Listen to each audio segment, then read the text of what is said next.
There we go. Right, and where did it put my, there we go. Good afternoon, everybody. Happy last Tuesday of our workshop. Hope everybody's having a good day. We were just talking about the Halloween candy and maybe everybody's oversugared at this point. Hopefully nobody's been chowing down and is going to crash here. But welcome to our last week of Biotech Infusion, at least the virtual portion. So we will reconvene in the spring at the in-person sessions. So I went through the list. I have so many tabs open, so many. The list that from the registration page. So let's see. Share that real quick just so you guys can see something while I talk. Okay, so basically I grouped you guys by whatever you requested. There were 2 or 3 people that said maybe they could do 1 or 2 different ones. So if you do need to change, you are welcome to. So when you go to the Google Drive, there is a document in the big folder called In-Person Workshops. So you can take a look at that. Sorry, they're not in any particular order. I'll probably go back and put them in alphabetical order because that bothers me. But so you can see right now where you are located. If you have not already gotten in touch with your school about booking a sub, please do that. If your school is giving you trouble about attending, please remind them that we can pay for your sub for that Friday. So in order for that to happen, just please make sure that your bookkeeper sends us an invoice. Yeah, so we'll put that onus on them, right? So you can say they'll pay for it, but they need to be doing a little legwork for us. But happy to do that, you know, to make sure that you guys are able to attend in person. It will be really impactful. It'll be great to have all of you in the same room, able to swap stories and really collaborate regionally. And you know, hear from some industry in the state as well about how these skills are really being used in their everyday industry. Hopefully the speakers so far have been impactful, and as they provide more resources for you guys, I'll update those in the Google Drive. So we'll keep using the same Google Drive. So keep a lookout there. Haley, are you raising your hand? Yes, I didn't want to Okay. interrupt you. Quick question about the going to the live. I'm guessing we need to obviously dress like professional, but I'm guessing we also need to wear stuff like closed-toed shoes and lab In safety kind person. of thing. Yeah, do So we need to bring our I'll own send lab you. coats and stuff, or like how does that need to go? So in person, we'll go casual. Just treat it like your casual, your Friday attire. So Spirit Wear Day, I guess. And we'll give you guys t-shirts so we can wear those day 2 and take a group photo. I know, still looking at the design, but I'll update you guys on that. And I'll send you a kind of a packing list of what to bring. So like your binder and then your goggles, and we'll provide gloves there. I think we'll be okay without lab coats, but I'll let you guys know if that changes. But good question. All right, thank you. Just wanted to ask. Yeah, you're Like to be welcome. prepared. Yep. And then the food for that, we'll be feeding you guys. The Friday we do breakfast, lunch, and a dinner to go box. So if you're traveling back to your house, like you have something to eat in the car. And then Friday and Saturday, we'll do breakfast and then a to go box for lunch. So same deal, you can get on the road as quickly as possible. So we will feed you well. Please, yeah, wear comfortable clothes, and good point about the closed-toed shoes. Yeah, so just come ready to work in a lab for those in-person days. So awesome. Good question. If you guys have any others about it, feel free to reach out anytime. You know how to reach me. And like I said, oh yeah, micro pipette, that'll be on your packing list. Good point. Thanks, Cynthia. So yes, you'll get a whole packing list before you go. Where was I going? I don't know. I will also put in the Google Drive a spreadsheet for you guys to sign up for sharing sessions. The labs will be different. So there are 3 different main labs that we're doing in the spring. Basically, these are the intro labs that get you prepared to do those. So for those labs, you will need to micropipette. You will need to wear your gloves and practice aseptic technique. We will be doing gel electrophoresis on a different rig. So instead of the little build it yourself boxes, we'll be using the mini PCR blue gels, which some industry actually uses those. So, but it's very much more representative of what you see in industry. So yes, the labs are entirely different, but building on what you guys have done now. And with now that you have completed the first part of biotech infusion, and after you complete the spring one, we will have more workshops available that we kind of call our level 2 workshops. So we consider this level 1, and then level 2 is just a little bit more in depth on the biotech. So we'll try to offer as much variety as we can with those. And so you guys can plug into that wherever you think it's relevant for you. So, everybody should be signed up for the newsletter. I'm going to try to get one out this week. October didn't happen. But try to get that out with a couple things that we already have lined up for you guys. One of the main equipment depot things that we have going on, and maybe I mentioned it last week, maybe I didn't. Emory will be shutting down their North Lake location where they've had the PPE pickup by December. They said they have to be out by the end of the year. So I'll be reaching out about hopefully doing some large scale pickups over there, and maybe some deliveries across the state, like we've done previously, to try to get some of their stuff out, because whatever we don't help get out before December will be going in the trash. So anything that we can get out that y'all can use, I'm gonna be working toward that. So Do you want us to, do you want us to talk to like our departments and see if they need anything to help with that? yeah, well, and reach out to your as high up as you can go. We work a lot with the RISAs since they work across multiple counties, and that's, they provide a lot of PD for a lot of you guys that aren't in the metro area.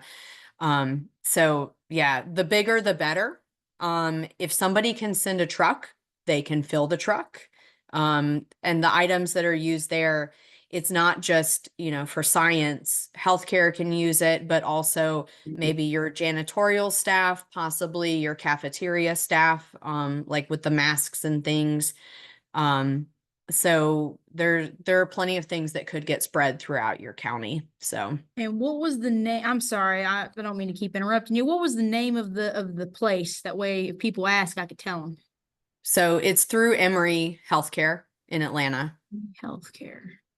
but I'll send it out in the newsletter. Okay. And if you have anybody that needs to know more information, just send them my way. Gotcha. Thank you. Awesome. You are so welcome. Okay, let me find the participant list. Awesome. Okay. So are there any other questions right now? Will the Emory North Lake location be open during Thanksgiving week? I am not sure yet. So as soon as I figure it out, I'll let you guys know. I am around during the Thanksgiving week. So if y'all want to come up like that Monday or Tuesday, I think I can make a depot trip. So I'll put that in the email as well, in the newsletter. But yeah, as soon as I have a schedule worked out for Emory, I'll let you guys know. So awesome. I think that is everything I wanted to update you guys on. I'll stop sharing now. And yeah, we will have our speaker here in a second. I see Charlie joined us, and he's going to be getting set up. It's already getting set up. Yeah, awesome.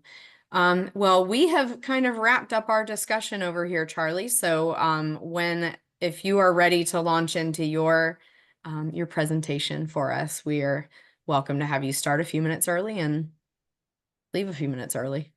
Great.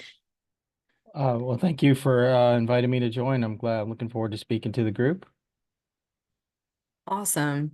Yeah. So, welcome, Charlie. This is our biotech infusion group. Hopefully a couple other people can put their cameras on for you, but we have a good group so far. Y'all can wave. There. Yay, good group wave. So group, this is Charlie Romano. He works for Arvinas, and he has done a lot of school outreach in Georgia. He is a Georgia resident. I'm not going to quote you on what area you live in because it's been a long week. But Charlie can tell you about himself and all the awesome things that he does at work and beyond. So thanks for joining us. Thank you guys for having me. I'm looking forward to the talk. Can I just hear maybe like people, how many people do we have? How many participants? 33. So there are 32. 33 folks on here right now. Okay, great. All right. Well, so thank you guys for joining me, and I'll give you a little brief bio on myself. But I would probably, unfortunately, I'd love to hear about all 30 of you guys, but I'd like to potentially follow up maybe with an email and just say hello or something, or if you have any questions, and ways I can help you.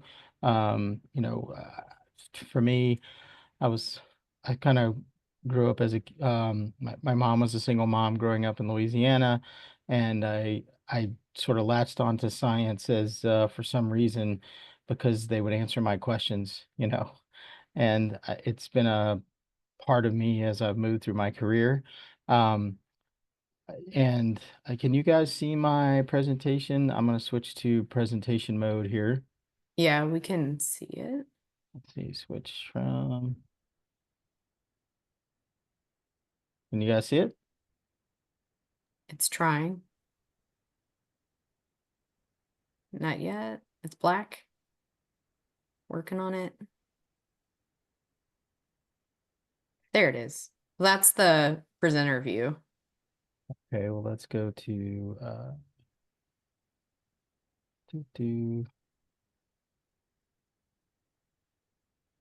don't want presenter view. Display settings. Well, let's stop the show. I'm no tech person, but try hitting display settings and see what's in there. That first one, maybe? How's that? There you go. Hey, wow. Haley, you get a star. Yes. I should Thank you move very up in the much. world. Yeah, come on. All right, well, so thank you guys. So you can hear me okay? Yes. Yeah. All right. So I'm Charlie Romano. I'm the VP of Development Operations at Arvinas. We're an oncology biotech small pharma up in New Haven, Connecticut. And I am based in Ackworth, Georgia. Basically I started my career in Louisiana, or I went to LSU, and then Desert Storm broke out. I joined the Navy, and I went on to I became an independent medic for the Navy. So I shot my own X-rays. I drew blood. I did X-rays. I did every job they would let me do. I ran an emergency room. I ran labor and delivery. I ran a newborn nursery. I got certified by La Leche to teach breastfeeding classes. Like I honestly took every job they would give me.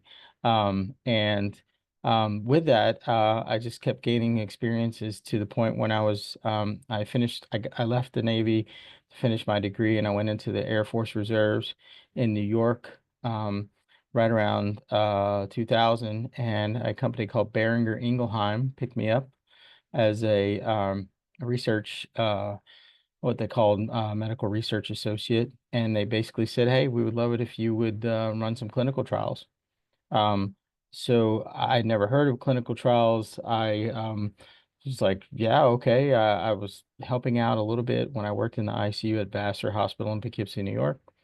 And they said, wow, you really understand how to collect data and follow a protocol. I didn't mind traveling.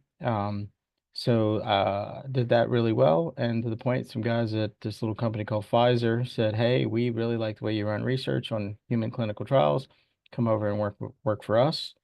And so I left, Boehringer Ingelheim, where I worked on HIV and Topranavir, Ritonavir, nevirapine for mother baby HIV transmission drugs in Africa and South America. And I went to Pfizer and I started working on a drug that would later be known as Chantix, which is a smoking cessation drug.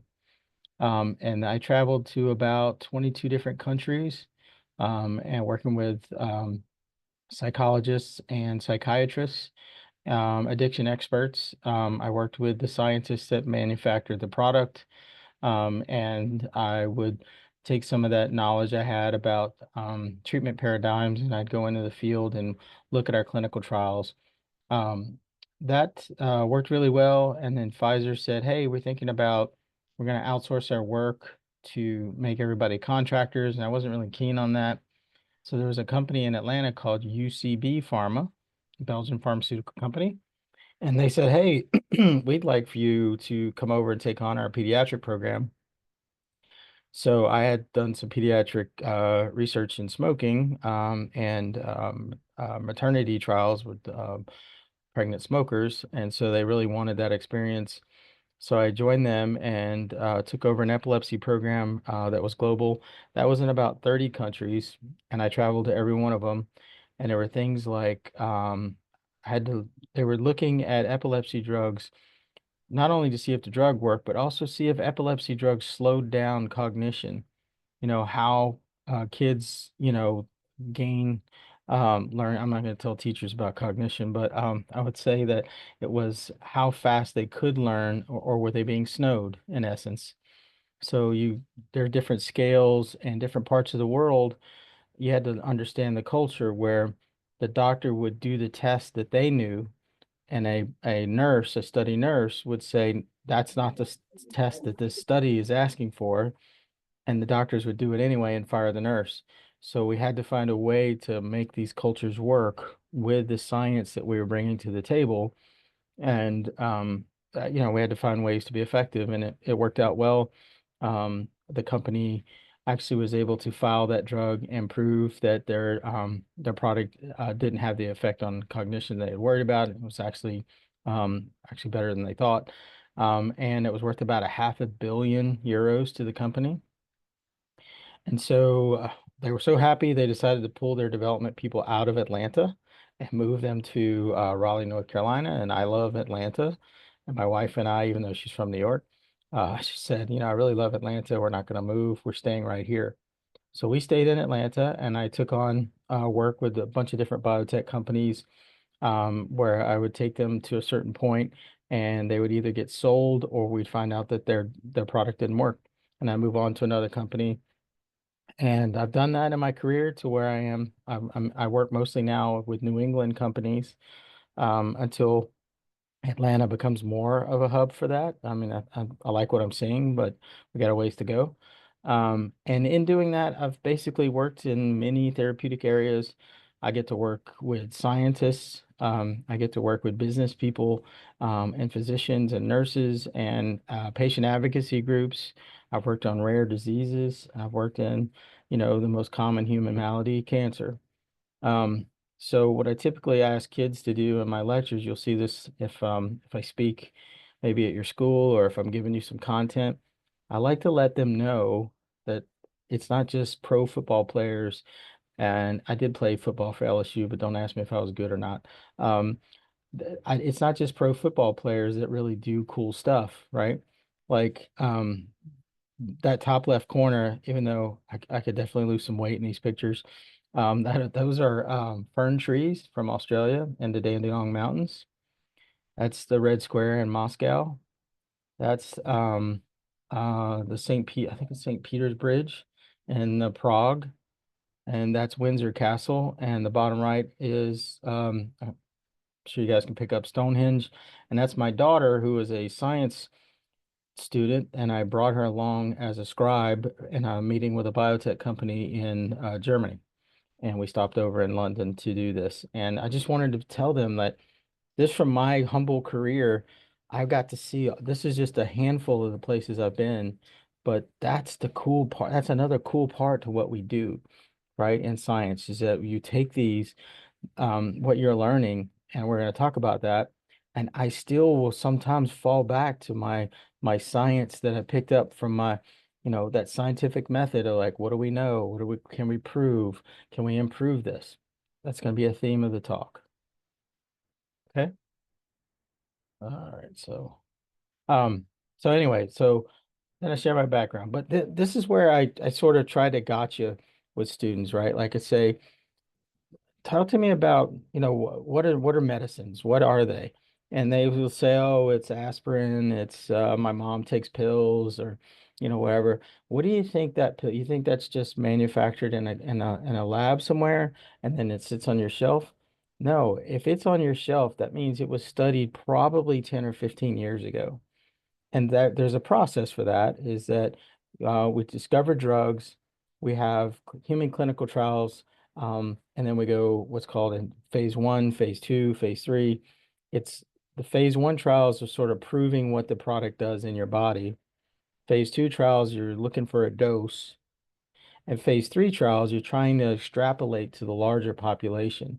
You're saying, well, if it works in if we talk about standard deviation or statistical significance, if I take 100 people and I test product on 30 of them, does that mean it's going to work for 1 million people in a similar way? So we try to answer that statistically with bigger trials, human trials, testing the drug in people. And that's where you get to your phase 3, but you got to prove it's safe up to that point so that you can study it in more people. And then you get to the point where out of the 100 drugs that we study, about only 7 make it. So it gives you an idea that it's okay to learn what doesn't work, because what does work is going to be tremendously more valuable by knowing what doesn't work. So I'll take them on that journey a bit. So I do that, and then I just sort of say that, as supporting you guys as teachers looking for content, I would say go out and find any article that you want and bring it back to them, and preferably something that they could reach out and search themselves and find the study. Or, if it's in like a journal or something they can get their hands on, and say, this is a real world science journal, and you guys are going to walk through it. You're not going to know all the pieces to this. What's his name? Tyson. He's not a great, he's a great physicist, and yet he will sit there and pontificate on a chemistry experiment. Or there's a guy named Richard Feynman who was a physicist himself, but he would do studies with ants just for that scientific process. Is this going to work? Does it not work? Let me try a scientific method here and see if I can figure this out. He even learned there's a book he wrote called Surely Mr. Feynman, You Must Be Joking. And it was basically a story about his life. But he did things like he learned how to crack safes just because he was bored. And he realized that they were all fake. All safe crackers at the time were faking it. They were just sort of trying different numbers first based on probability to try to come up with the right numbers. And then they would spend time, and it would take them days and days because they were trying different codes, until they got to the right one.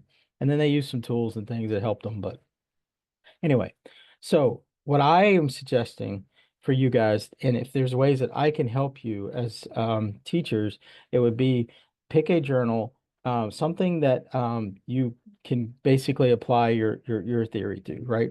So look at it, give it your skepticism. Is this article, is it really saying what they're trying to say? And if you feel that's very weak, use that. Help your students get to that point. Or if you feel it's really compelling and pivotal, then that's really cool. Then what makes this cool? What else would be cool about this kind of research?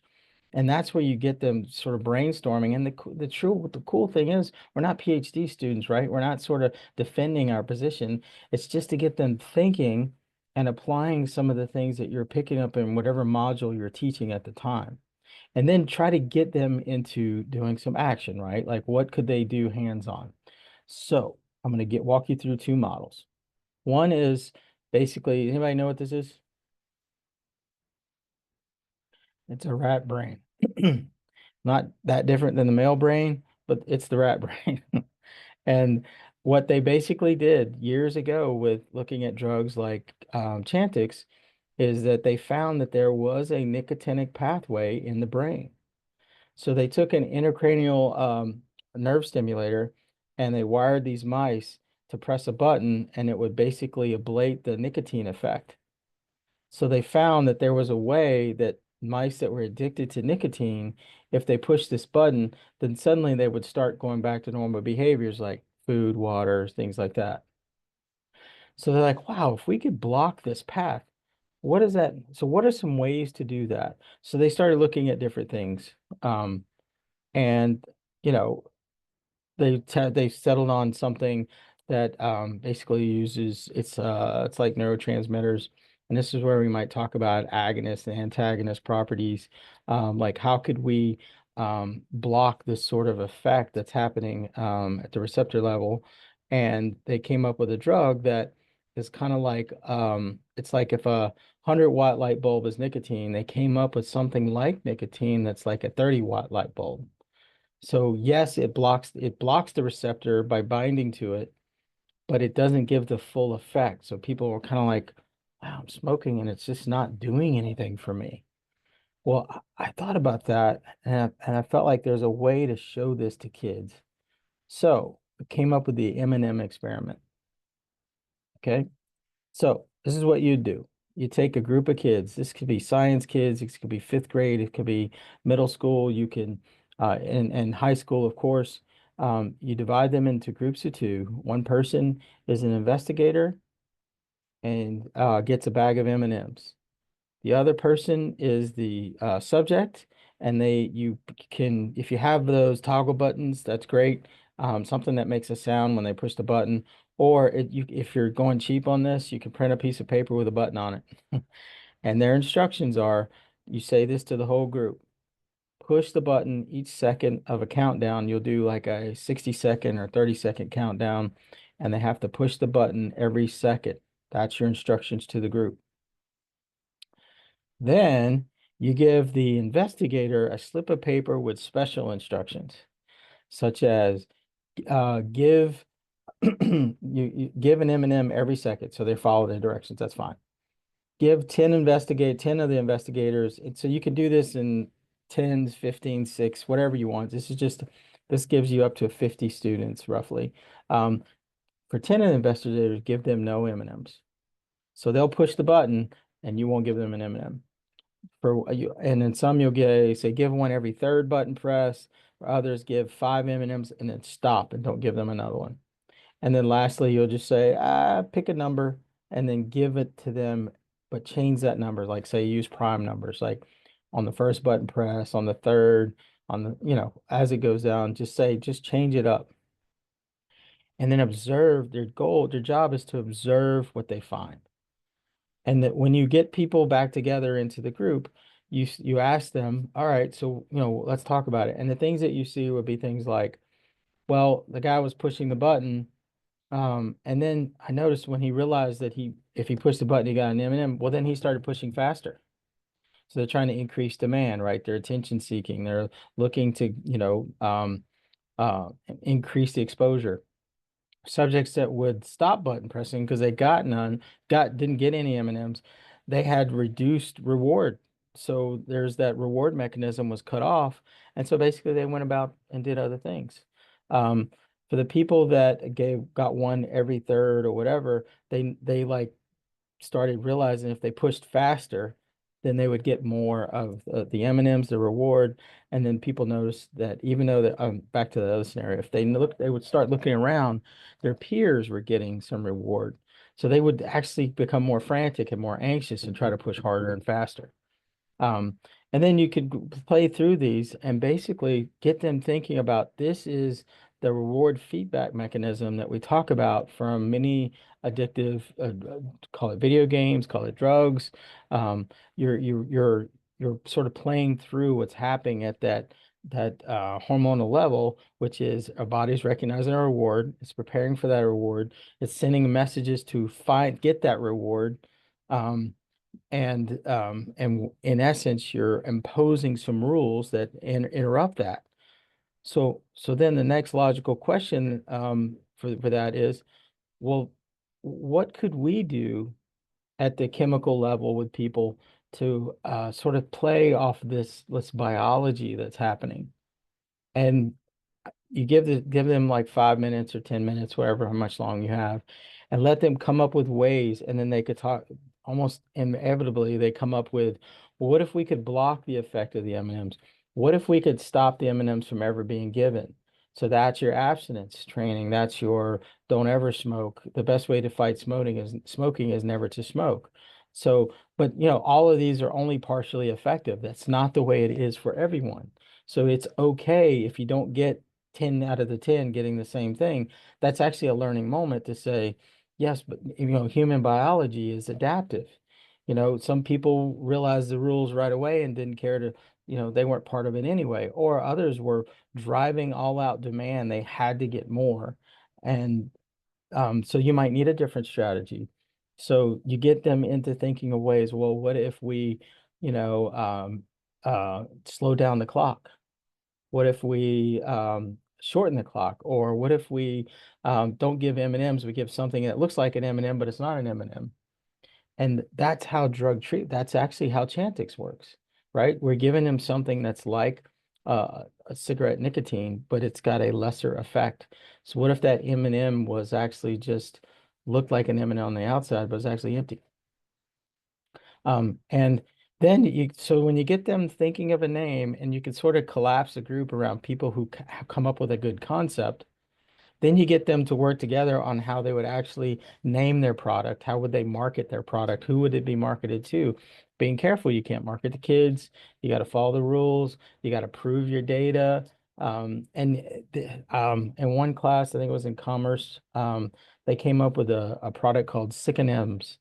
And, it was just kind of cool to see them get there. And you can play off this in the science any way you want. You can use that whole receptor model with and get them to talk about binding sites and the preferential reward feedback mechanisms, Pavlov's dog. There's really many different ways you can play off this experiment. And at the end of the day, you got M&Ms, right? So it's kind of their reward at the end of it. You got them keep the M&Ms, however you guys want to do that, or that might be too much sugar for somebody.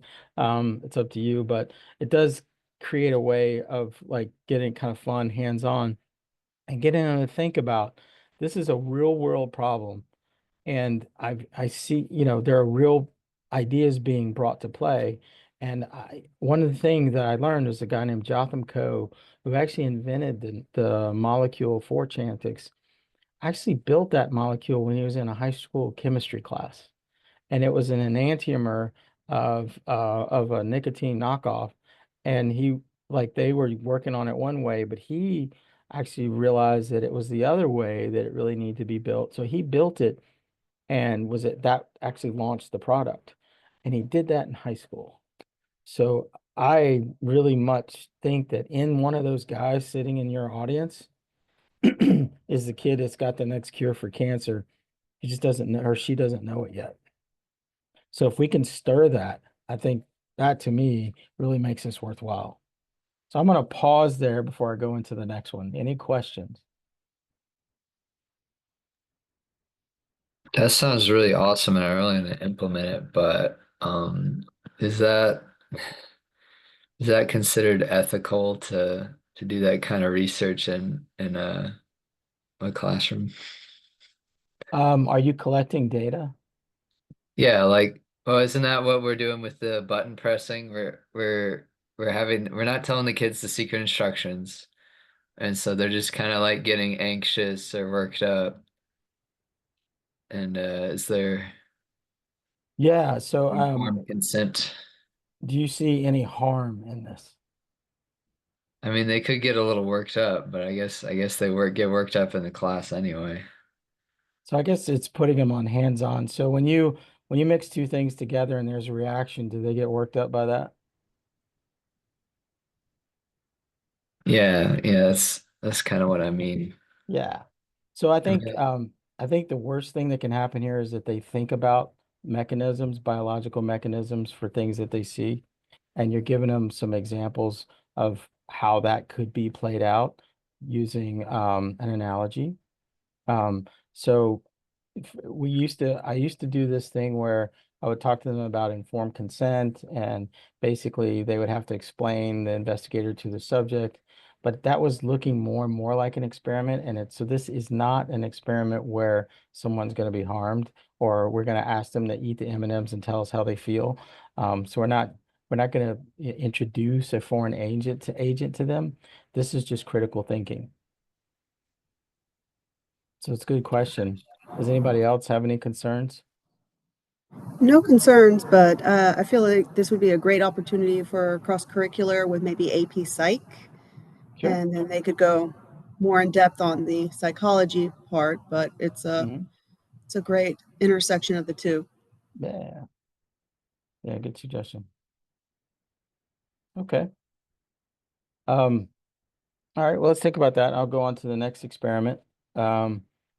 And I basically I was just to do this exercise one time. I had a school, it was in Connecticut, I think.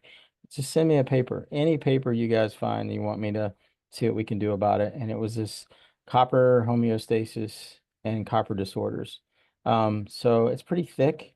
It's, it's a lot of jargon. But I was like, all right, challenge accepted. So I took this paper and I basically said, all right, what is researcher trying to say? And that's literally the question you ask to the students. What are they trying to say in your words? So to me, it looked like they're trying to say that there's a lot of neurodegenerative diseases, and the role of copper at the cellular level is being really examined for what it can do to potentially control some of the diseases. Or is there sort of a negative environment that's part of a disease, and copper seems to maybe have some role in that. So basically they were saying that it has some control, or it drives some free radicals that can work on in some ways with the cell itself to moving things in and out. So, okay. All right, let me see, think about that. So they grew, do they support it? That's the next question I asked the students. And so here's a graph, and I'm like, well, this looks right. It flows right. I don't, I'm not a pathologist, so I can't necessarily explain the flow of things, but it seems, blood does go to tissues. It goes to the placenta, it goes to mammary glands. It goes back and forth between the liver. So this looks right to me. I'm not seeing anything crazy, very simplified. Okay. And then the next slide, okay, I can see where they're playing off with that copper. All right, sort of enters the cell, does some things, and then it's used. Once it does its job, it's moved out of the cell. Okay. So if that's the case, do they support what they're suggesting? And so they said is, well, okay, so we know that there's a protein that brings copper in and out of cells. So they found some mice that using they did a HCTR1 knockout mice. So, and they found that if you knock out this specific gene in mice that has to deal with how copper is regulated, these mouse die. All right. Well, so that could be it could be related to that, but not necessarily caused by that. But that gives you an idea of where to look in the data. Like, what do we have to do to prove this? And so, for some people, I say it's still even hard to understand it. So I start asking students like, well, what would prove it to you? What would you like to see? Or what would you have to understand to be able to, conceptualize this, to be able to say, I think that's legitimate, or I still think that maybe it's not copper, maybe it's something else. A reasonable question from a person who doesn't have all that research in front of them. But this is part of the effort we're trying to get them to be critical of the research in a good way. Don't throw it all out. Look at what makes you better or improves your understanding. And then should we do next? What can we do to improve the research? So maybe if we understood the model a little better, that would help us to be a consumer of this, the science here. So I came up with, basketballs and tennis balls. And so you basically have the students divide up into 7 and 9 groups, and you kind of need some floor space for this or a path between chairs and tables, because what they're going to do is basically you're going to put a pile of basketballs out, and you're going to have some tennis balls, and your tennis balls, you have to have 2 tennis balls at the surface of the students that are sitting in a circle. They have to be able to pass the basketball, but the basketball can't go in unless you're holding the tennis balls. And so you have the students pass the balls between the cells until they touch the person with the tennis balls, and then that person brings the ball in, and then that ball's out of play. And they have to get a basketball into the cell, get rid of too many of the tennis balls, and out of the cell in, like, I think it's 5 minutes, or that cell dies. And then all those basketballs get released to the others. So it's something simple, and you could play different scenarios of this. I just picked transporter person could be the one pushing the balls back and forth. You can use gatekeepers with the tennis balls, one on, maybe some cells have 1, some cells have 10. So you can see the ones with 10 control the basketball moving in and out better. And there's many ways you could play it, but this is like a metaphor, right? Like, so we're trying to find, I think I spelled metaphor wrong. There's no either. The idea is to get them thinking for like subatomic structures and things that are really hard to see and conceptualize. Is there a way I can make this more understandable and digestible? And then start saying things like, all right, what else? Now that you understand the model a little better, what else could we do?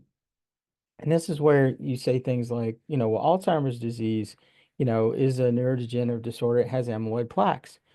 They go out and you ask them to look up diseases that could be affected by this, copper deficiencies. You could have them look up, part of the article will mention Alzheimer's. And then you say, well, okay, high levels of copper, iron, and zinc are found in Alzheimer's disease plaques. So let's look at the periodic table. What is near zinc and what is near copper? We've got nickel, we've got aluminum, cadmium, we've got silver, gold. So you could start saying things like, well, wow, what the role could gold play in this? And maybe, if a basketball soaks up 1 free radical and gets 1 tennis ball out, or causes 1 free radical and gets 1 tennis ball, maybe gold does 6 basketballs or is worth 6 tennis balls or something like that. And you can really kind of get them hypothetically playing through the scenarios, and you can involve the periodic table. And meanwhile, it's a real study in academia with real tools that you guys have. Everybody's got basketballs and tennis balls, and you've got the periodic table to say there's relationships here that you can explore. Some of them will actually run with it and they'll do a whole thing. Some people will be like, oh, yeah, it's a periodic table. I didn't really think I'd ever use this thing. But they find zinc and they find copper on here, and they feel pretty good about that, right? So that to me is one that I've used, and it seems to work well. And now it's not letting me. Let's see. All right, come on.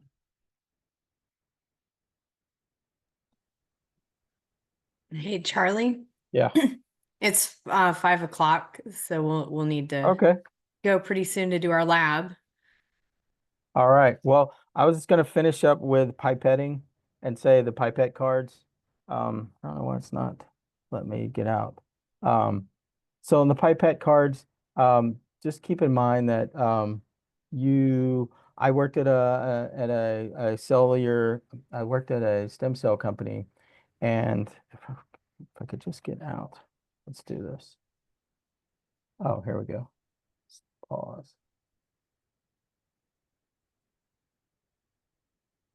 At Stem Cell Company, we actually, there's little pipette cards that you can get that have different microliter mounts on them.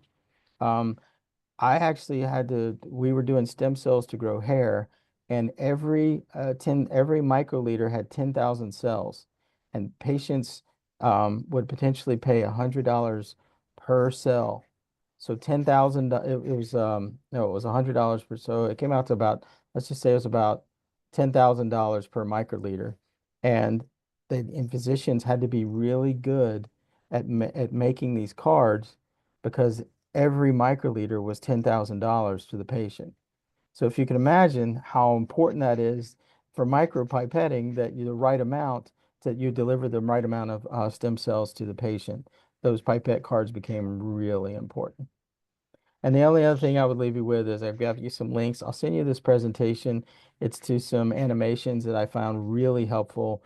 It helped kids visualize and students visualize different scientific processes. Some of them are TED Talks. Some of them are just, some good ways to look at things at the cellular level.